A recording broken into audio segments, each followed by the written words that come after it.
untuk selalu meningkatkan kualitas takwa kita kepada Allah Subhanahu wa taala. Bagaimana cara untuk meningkatkan kualitas takwa kita kepada Allah? Tentu saja kita selalu menunaikan perintah Allah dan menjauhi segala larangannya. Mudah-mudahan kita yang hadir di majelis yang berbahagia ini betul-betul termasuk hamba Allah yang muttaqin. Amin amin ya rabbal alamin. Hadirin jamaah salat Jumat rahimakumullah. Bulan lalu saya sudah menyampaikan bahwa hidup kita sebagai manusia ini diberi kebebasan oleh Allah untuk memilih, untuk menjalani hidup.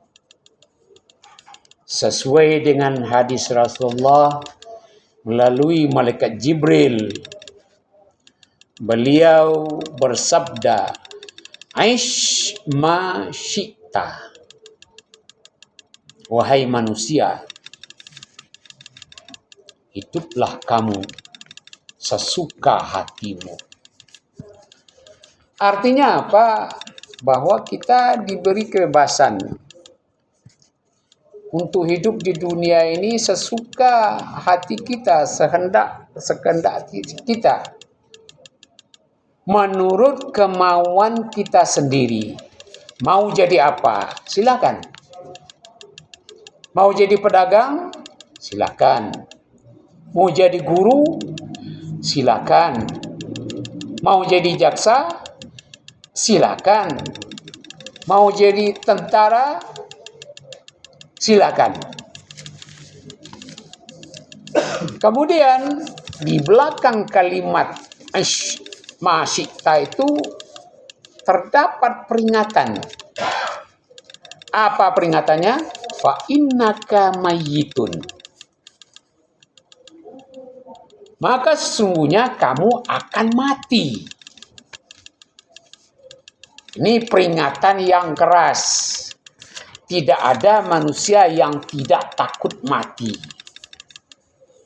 Tidak ada manusia yang mencoba melawan kematian kalau dia sudah datang, siapapun dia. Maka dalam hal ini Allah melalui malaikat Jibril dan disampaikan kepada Muhammad, fa innaka mayyitun.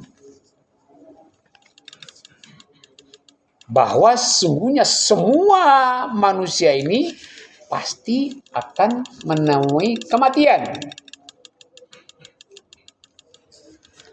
Jadi kalau kita lihat kalimat ini berarti kebebasan di sini bukan berarti kebebasan yang lepas. Ada peringatan di belakangnya. Kebebasan yang terikat. Jadi kita boleh berbuat sesuatu, tapi tidak boleh kebablasan. Fa innaka mayyitun, ini batasnya. Sebab ingat kamu akan mati, jangan sembarangan hidup di dunia. Nah, inilah yang jarang kita pikirkan. Kadang-kadang manusia itu berbuat sebebas-bebasnya, seolah-olah dia itu tidak dipantau, tidak diperhatikan oleh Allah. Padahal diperingatkan oleh Allah. Silakan kamu bebas, silakan berbuat apa saja, silakan jadi apa saja. Tapi ingat, kamu akan menemui suatu peristiwa yang sangat mengerikan, yaitu kematian. Nah, kemudian wa'mal ma syi'ta fa innaka majziyum bih. Ini sambungan dari hadis tadi. Silakan kamu berbuat sesuatu, tapi ingat segala perbuatanmu itu diperhitungkan. Jangan dikira kita berbuat di dunia ini tidak akan dihitung, tidak akan ditulis, tidak akan dicatat. Faman ya'mal mithqala dzarratin khairan yarah, man ya'mal mithqala dzarratin syarran yarah.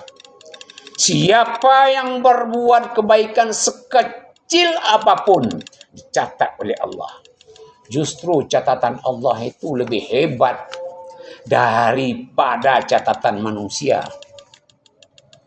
Kalau catatan manusia berbuat baru dicatat, tapi catatan Allah bergerak saja dalam hati, itu catatan Allah melalui malaikat sudah berjalan. Jadi tidak ada yang tidak tercatat di dalam kehidupan kita. Walaupun kita diberi kebebasan, tapi kebebasan itu berarti kebablasan, tidak. Ada batas-batasnya. Hadirin yang saya muliakan, mengapa Allah memperingatkan fa innaka mayyitun? Sebab mati inilah nanti yang menentukan perjalanan hidup seseorang di dunia dan sampai nanti sakaratul maut, sampai nanti di dalam kubur. Nah, di situ baru dirasakan. Jadi bukan kita mati kemudian jadi bangkai tidur, tidak. Kita dimatikan oleh Allah, ditidurkan oleh bukan sebujur, tidak. Kita akan melalui proses. Proses apa? Pertama, integrasi. Siapa yang integrasi kita? Petugas dari Allah. Raqib dan Atid. Ini bagian penanya. Man rabbuka, ma kitabuka, man nabiyuka. Ini yang akan menanya. Pertanyaan tidak banyak. Tidak kayak pertanyaan polisi sampai 6 jam, 3 jam, sampai 100 pertanyaan. 200 pertanyaan. Tidak, pertanyaannya 3 globalnya itu. Nah, pertanyaan ini bisa dijawab. Kalau semasa hidupnya dia bisa connect dengan pertanyaan ini. Man rabbuka? Siapa Tuhanmu? Dia akan menjawab, Tuhan saya Allah. Mengapa dia bisa menjawab? Karena selama di dunia dia selalu berkomunikasi dengan Allah. Caranya bagaimana? Seperti ini. Berzikir, berdoa, salat. Dia akan bisa menjawab. Man nabiyuka? Siapa nabimu? Dia menjawab. Kalau anak TK yang bisa, nabi saya adalah Muhammad. Tapi tidak bisa. Yang menjawab itu bukan kita. Yang menjawab adalah amal. Dia akan bisa menjawab. Kenapa? Selama hidup di dunia, dia menjalankan sunnah-sunnah Rasulullah.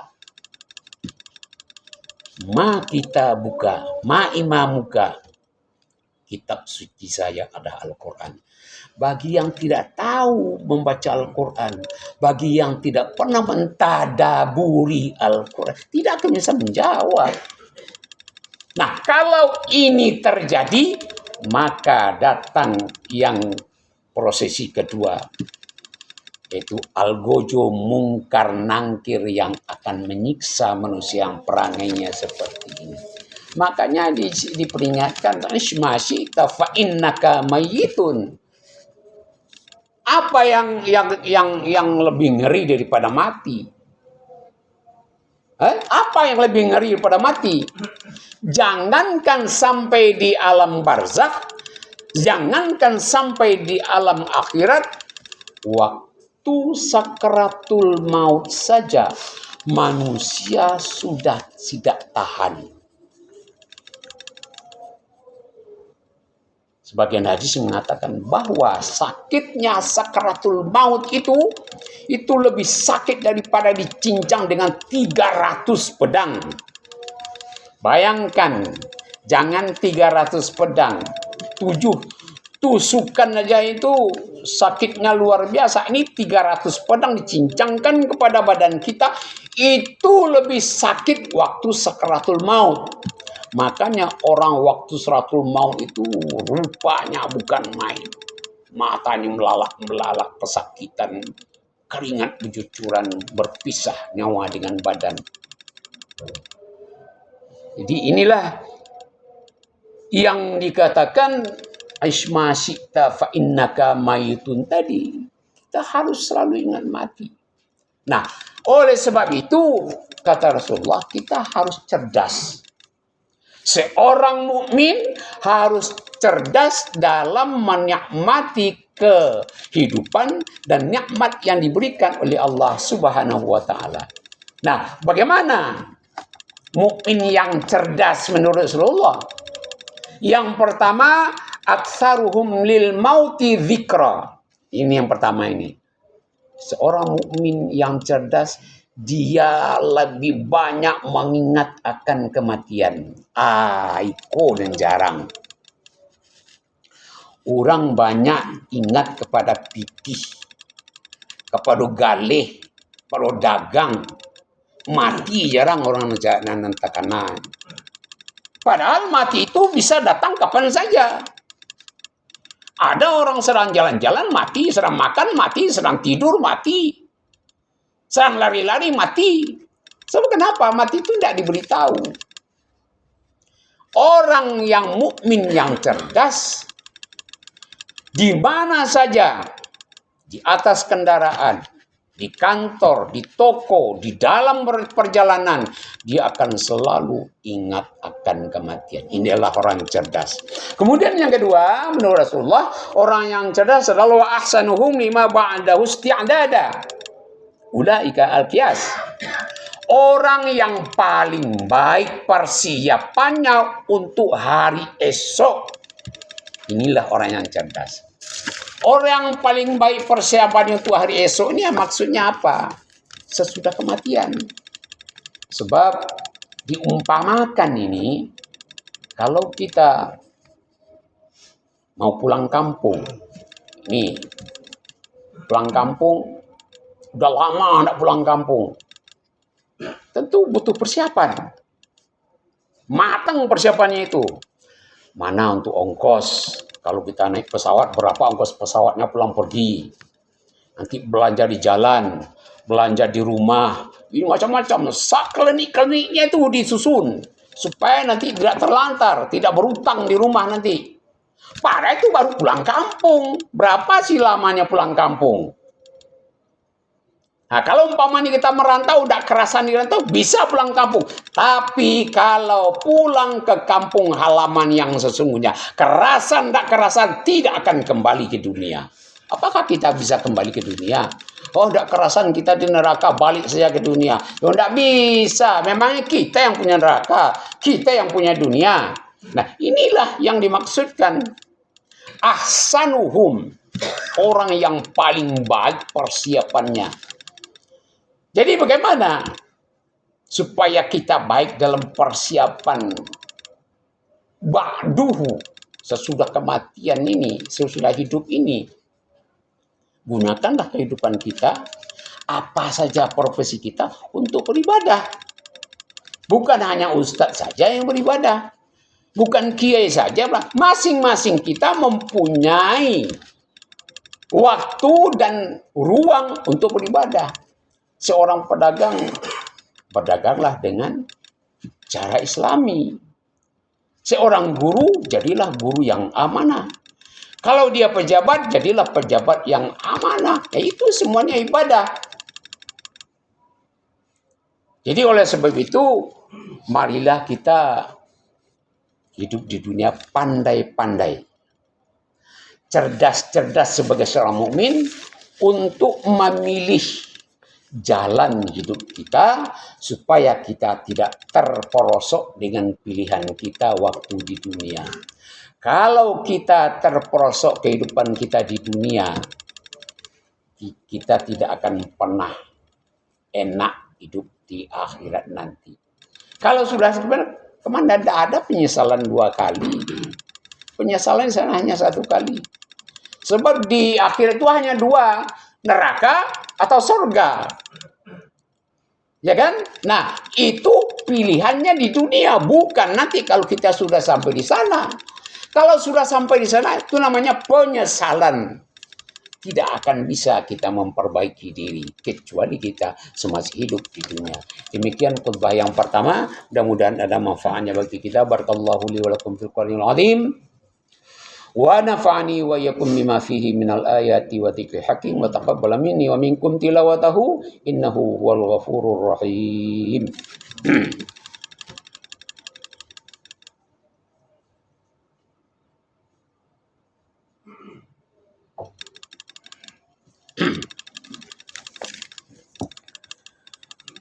Alhamdulillahilladzi arsala rasulahu bil huda wa dinil haqq liyuzhirahu 'alad dini kullihi wa kafa billahi shahida. Asyhadu an la ilaha illallah wa asyhadu anna Muhammadan abduhu wa rasuluh. Allahumma shalli wa sallim wa barik ala sayyidina Muhammadin wa ala alihi wa ashabihi ajma'in. Amma ba'du fa ya ibadallah. Usikum wa nafsi bitaqwallah faqad fazal muttaqun. Qala Allah Ta'ala fil Qur'anil Karim, a'udzu billahi minasyaitonir rajim. Bismillahirrahmanirrahim. Ya ayyuhalladzina amanu taqullaha wal tanzur nafsum ma qaddamat lighad wattaqullaha innallaha khabirum bima ta'malun. Shadaqallahul azim. Hadirin jamaah salat Jumat rahimakumullah. Manusia begitu sibuk dan begitu bersemangat mempersiapkan kegiatan-kegiatan di dunia. Jadi Allah berfirman, bal tu'thirunal hayatad dunya. Mereka itu sangat senang dengan keduniaan, cenderung dengan keduniaan. Itu ayat yang mengatakan demikian.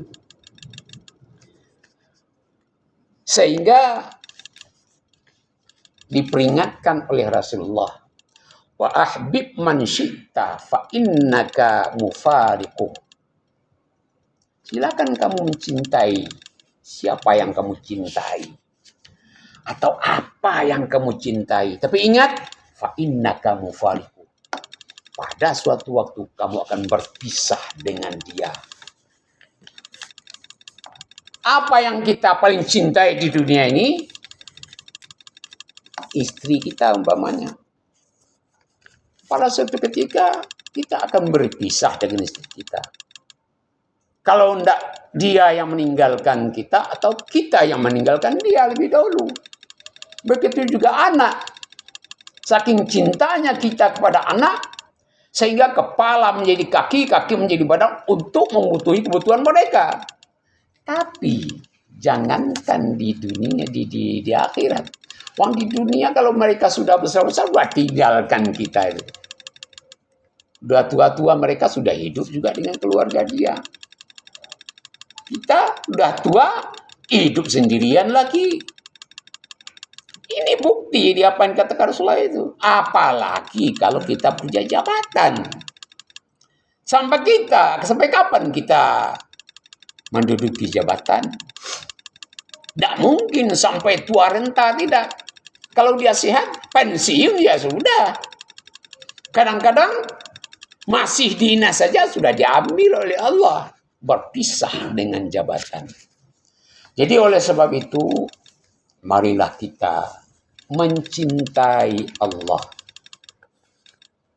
Sebab kalau kita mencintai Allah dalam kondisi apapun saja yang kita minta, pasti kita ditemani oleh Allah Subhanahu wa taala dunia dan akhirat. Demikian khutbah yang kedua. Mudah-mudahan ada manfaatnya bagi kita.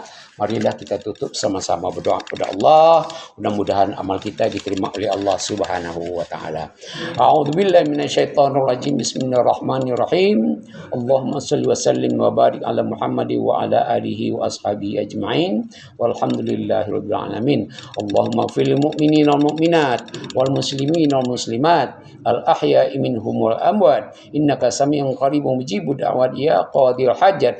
Rabbana taqabbal minna innaka innaka antas samiul alim wa tub alaina innaka antat tawwabur rahim. Rabbana atina fid dunya hasanah wa fil akhirati hasanah wa qina adzabannar. Subhana rabbika rabbil izzati amma yasifun wa salamun alal mursalin walhamdulillahi rabbil alamin wa la dzikrullahi akbar.